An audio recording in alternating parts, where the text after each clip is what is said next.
yabora aho batinyisha abantu bakazana ibintu human rights bakazana ngo barashaka gutera ubwoba ngo Kagame navuga ngo bazamujyana uzanjyana hese wowe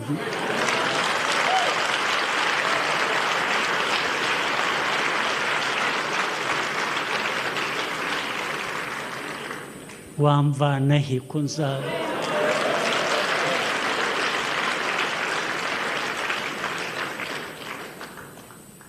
ubu bagatangira sanctions James Kabarebe sanctions officers sanctions for what? You are just foolish, absolutely foolish. Hari kwigenekerezo rya kabiri ntwarante umwaka w'ibihumbi 2026 mu gisi yose yari Samari Terani muri Iran ikigali mu Rwanda ahageze ubutumwa buvuye Washington muri OFAC Departement du Trésor America. Ubu ntibwari ubutumwa buhumuriza ahubwo byari bihano bishasha ku gisirikare cy'u Rwanda RDF n'abasirikare bane bakuru uhereye kuri kizigenza wabo General Mubaraka Muganga. Vyagenze gute? Ni kubera iki Amerika ahisemo guhana RDF? Nize nkurikizi bishobora kugira ku mutekano n'ubutunzi bw'u Rwanda ndetse no ku ntambara iri kubera mu buseruko bwa Republika Iharanira Demokarasi ya Kongo.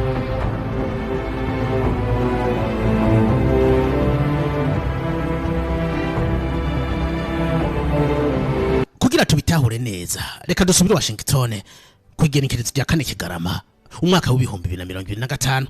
Iki gihe ibihugu bibiri Rwanda na Kongo vyasinye amasezerano y'amahoro yarahagarariwe na Donald Trump perezida wa Amerika. Aya yari amasezerano aho ibihugu byose vyemeza kugira kigoro mu kugarukana amahoro mu buseruko bwa Republika Iharanira Demokarasi ya Kongo ahavugwa imihari nka FDLR na AFC M23. Leta ya Kigali yiyemeje gukura ingabo zabo muri Kongo ariko Kinshasa nayo ikareka gufasha cyane gukorana na FDLR.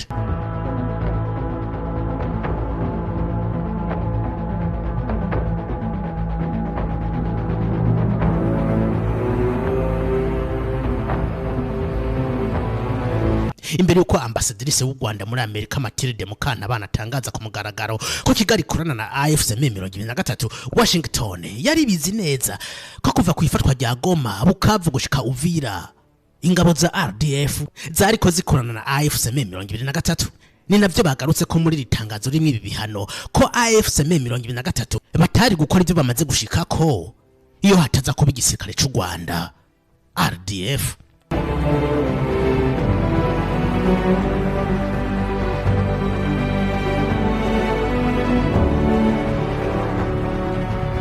Nta ubizi ko habaye kutumvikana hagati ya AFC M23 na Kigali ariko kwigenekerezo rya 10 Kigarama indwi imwe gusa inyuma y'amasezerano ya Washington AFC M23 yatangaje ko yafashe Uvira ibintu Washington yahise ibona nk'agasuzuguro.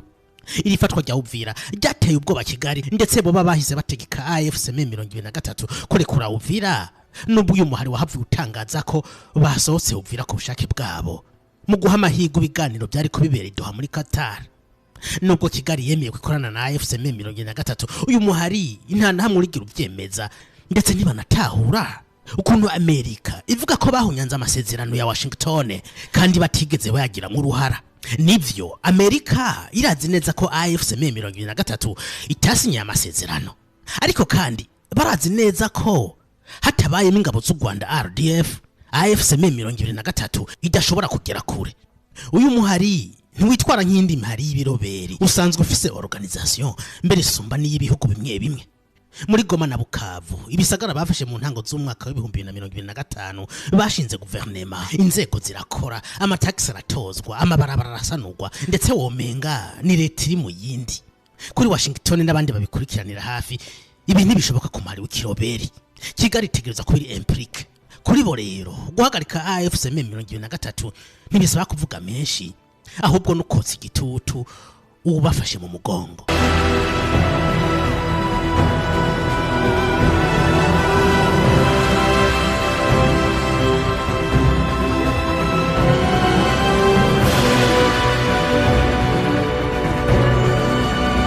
Vyaje kumenyekana ko Kigali yahaye AFSM 23 ibikoresho by'ubwirinzi nka teknoloji ya jamming yabafashije kwirinda ibitero by'indege za Kinshasa. Kigali kandi yahaye umuhari ibikoresho bya gisirikare harimo n'amadrone y'intambara n'ubundi bufasha harimo nk'iperereza byafashije umuhari kudomina ingabo za FRDC nabo bafashanya muri uru rugamba. Ibihugu by'ubumwe bwa Buraya byo byabibonye kare bafatira ibihano Rwanda, ibihano Kigali yasuzuguye cyane. Yobora aho batinyisha abantu bakazana ibintu human rights bakazana ngo barashaka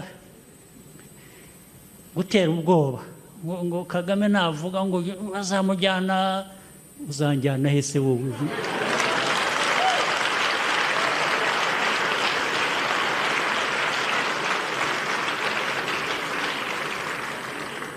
Wamvana he kunza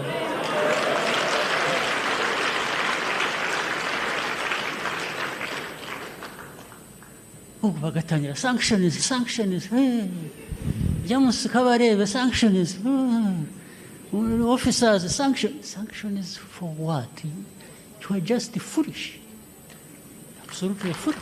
Kugenekerezo rya kabiri ntwara nti umwaka Washington yafatiye ibihano RDF n'abasirikare bane bakomakomeye.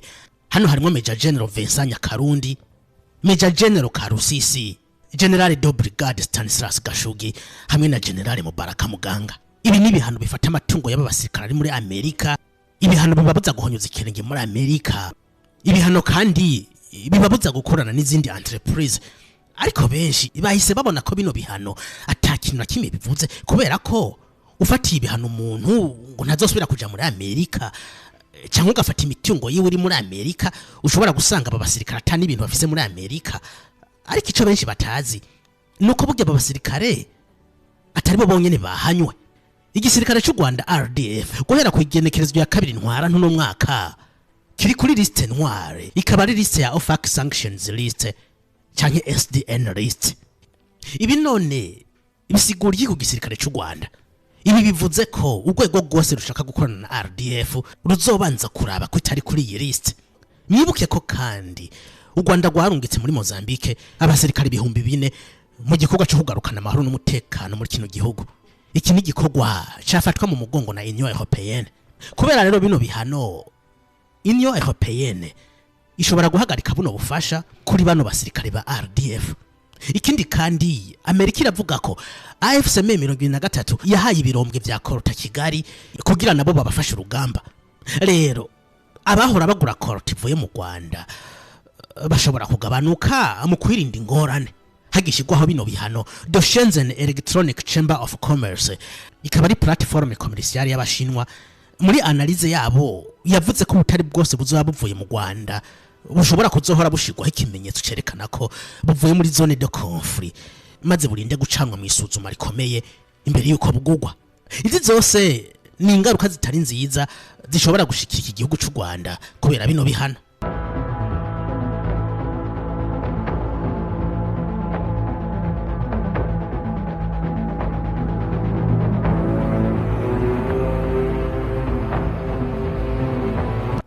Ikindi kandi inavuze ko bino bihano bikurikiye n'ibindi bihano by'umwe bwa Buraya ibishobora gutuma haba ico bita domino effect ku gihugu cy'u Rwanda, aho n'ibindi bihugu bishobora kugifatira ibihano maze kikisanga kiri izore kuri scene internationale, ibishobora gushira mu kaga ubutunzi bw'iki gihugu.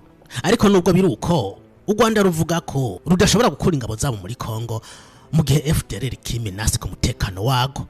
Nibanatahura kandi uburyo Amerika ifatira ibihano Rwanda gonyene mu gihe ku rundi ruhande no kuvuga ku ruhande rwa Kinshasa atana kimwe bakora.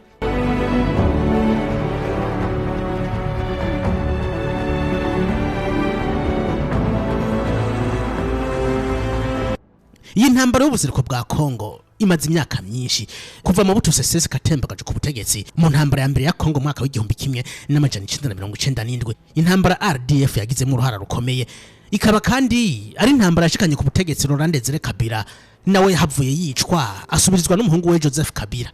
Benshi baribaza niba u Rwanda n'ubu ruzokomeza gufasha AFSM 23 gushika bakuye ku butegetsi Felix Tshisekedi cyanye bazotinya igitsure ca Amerika maze AFSM 23 yisangira yonyene ibintu Amerika yoba yarashatse. Iyi ntambara mureba yabaye hariya cyangwa n'ubu ikiriho muri Kongo. Murayizi mwese, murayumva, buri wese niyo yaba afite uko ayumva. Kwe gutandukanye n'ukundi cyangwa n'ukwacu.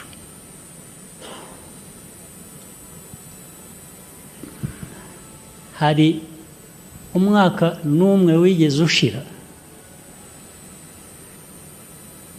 umwaka wigeze ushira na rimwe tudasubiyemo ikibazo cy'interahamwe cya FDR riri hakurya hariya. Nibyo duhimba se, nibyo tubeshya se? Cya kabiri, hari na rimwe tutigeze tubwira abantu tunasubiramo ukuntu muri aka karere harimo ideology ijyanye na genocide, ijyanye n'ibyabaye hano mu Rwanda byo kwica abantu ukabicira icyo bari cyo. Hari ubwo tutabisobanuye, hari aho bitazwi ko byanditswe se, ko byanaganiriwe si yose ikabiha n'umunsi ikabivuga, bigeraho bikarigita gusa bikazimira.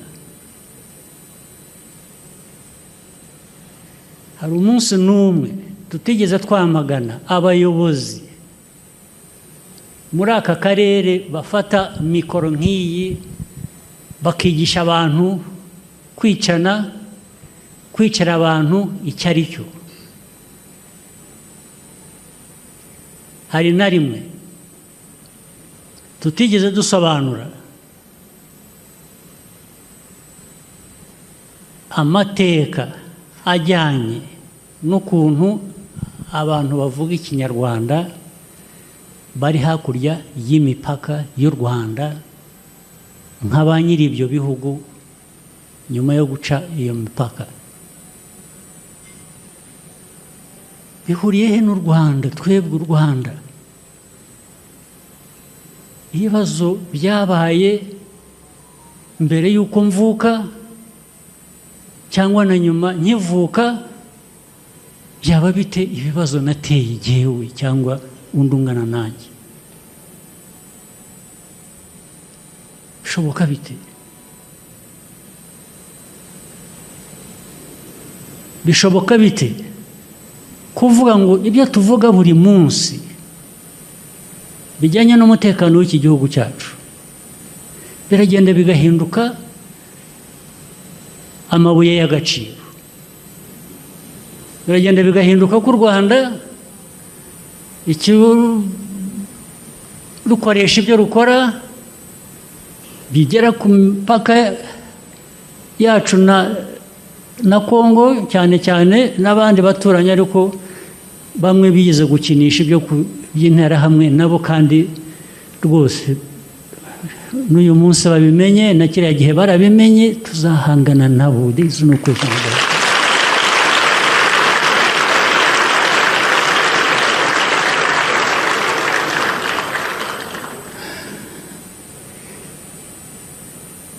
Abaturega ko dukoresha ibyo dukora kurinda abanyarwanda, kurinda igihugu cyacu, ko ari amabuye y'agaciro, nibo biba amabuye y'agaciro muri Kongo.